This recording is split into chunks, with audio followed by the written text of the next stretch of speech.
Hey, what's up? Mark here from WayCoolNews.net, back after a short break during this year's San Diego Comic-Con. And speaking of Comic-Con, what better way to return from a break than by reviewing a Comic-Con exclusive?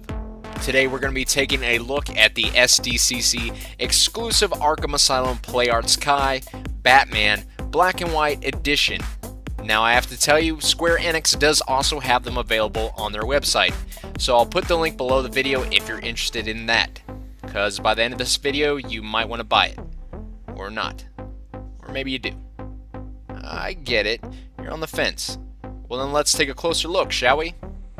Displayed behind a clear window, Batman's in-package posing is very straightforward, but still allows you to get a glimpse at the figure without removing him from the packaging, which is always a big win if you're an in-package collector. The sticker in the bottom right hand corner of the window informs us that this is the black and white version. The Batman Arkham Asylum video game logo is displayed alongside the Play Arts Kai logo near the bottom of the front.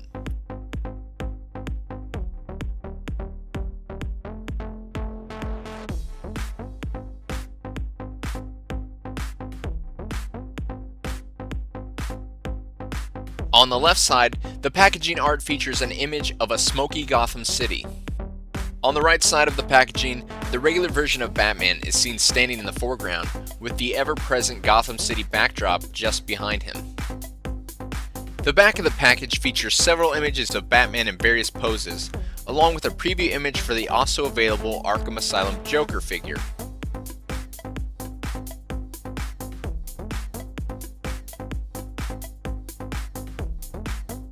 Based on the extremely popular and successful Batman Arkham Asylum video game, this figure is the monochromatic counterpart to the previously released color version. Nothing in the sculpt has changed from the original version. It is exactly 100% the same. So in essence, this figure almost acts in the role of a variant. However, since the sculpt for this figure is so incredibly detailed, the black and white paint application helps set a completely different tone. The head sculpt is almost a direct copy of Batman's likeness in the game. The face is adorned with a grimace, while the eyes look very sinister in nature as they narrowly peer out a furrowed brow line. We can see that the ears of Batman have been lengthened just a tad. The woven texture of Batman's suit is one of my favorite details. Adding a unique quality and touch of realism, you can see various wrinkles throughout the bodysuit. One notable area where these wrinkles look especially terrific is along the tops of the thighs. The piping on the suit around the pectorals and abdominals nicely transition all the way down the legs across the thighs. It is also seen in the arms stretching across the tops of Batman's biceps. These texturing techniques really help bring Batman to life. Another area of detail that helps support the realistic nature to this figure is visible in the dented and scratched look on Batman's gauntlets. The sculpting and discreet separation between the three-piece cape is one of the most unique and equally impressive features about this figure. The cape also has a nicely sculpted free-flowing look to it. The length of the cape also comes as a great aid in helping Batman achieve perfect balance in some very dynamic posing.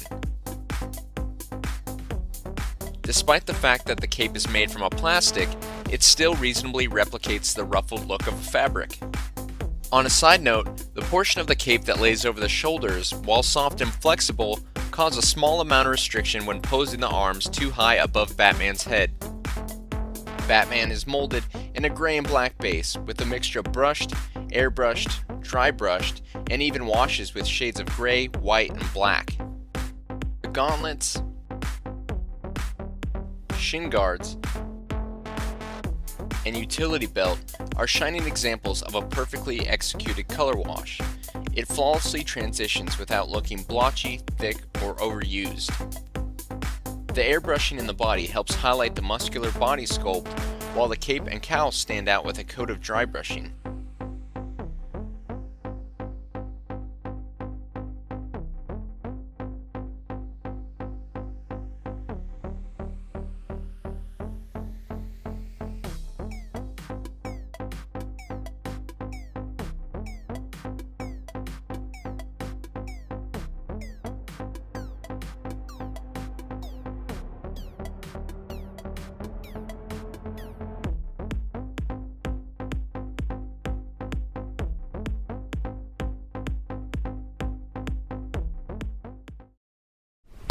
Alright, so let's go ahead and take a look at the articulation.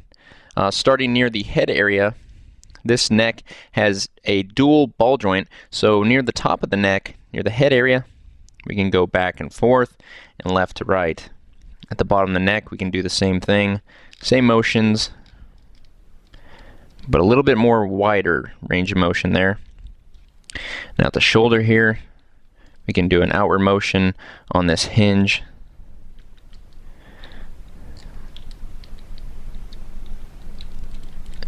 And we also get a second hinge, which allows you to go more towards the chest.